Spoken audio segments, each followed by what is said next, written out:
Nimesikia watu wanatamba, wangekuja, wasingeweka mabouncer, tulikuwa tunawapiga mvua, tulikuwa tunapiga wiki. Eti jana. Sasa so wangekuja. So wangekuja hao ambao kwa sababu hawakufanya mazoezi siku moja tu. Au mimi unajua mimi tatizo langu moja Musa mtanisaidia mimi. Ndio. Unajua kuna mahali ikifika tuache ujanja.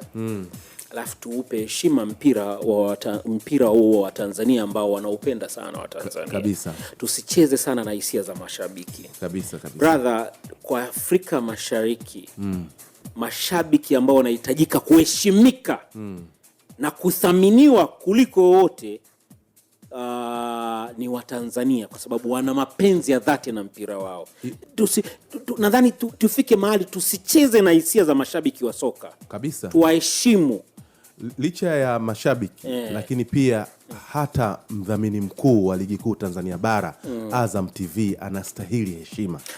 Na yale wafuata mashabiki na mashabiki wanaofika uwanjani bro, ni moja ya tatu ya watu wanaoheshimu na kuupenda huu mpira. Kabisa, kwa sababu miaka ya nyuma mashabiki waliweza kuhama kutoka katika ushabiki wa ligi kuu ya Tanzania bara wakahamia kwenye ligi kuu ya England. Imagine. Na moja kati ya vitu ambavyo vilisababisha mashabiki waweze kuhama na kuondosha yale mapenzi yao ni ule ubabaishaji ambao ulikuwepo wakati ule. Naona mnaurudisha nyinyi wanamichezo kwa sababu kulikuwa na maamuzi ambayo yalikuwa yakifanyika na wizara ya michezo wakati ule ambapo walipokuwa wakipewa mamlaka ya kuingilia mpira wa miguu. Kwa hiyo kuna baadhi ya nyakati maamuzi yalikuwa yanaonekana hayapo vizuri.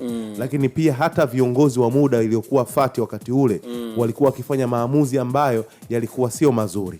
Na matokeo yake yale maamuzi yakawa yanaleta athari kubwa kwa mashabiki. Kwa hiyo naungana mkono na wewe kwamba mashabiki wa Tanzania wanahitajika kupewa heshima kubwa kutokana na namna wanavyojitoa juu ya mapenzi yao ya ligi kuu Tanzania bara na mpira mzima wa Tanzania.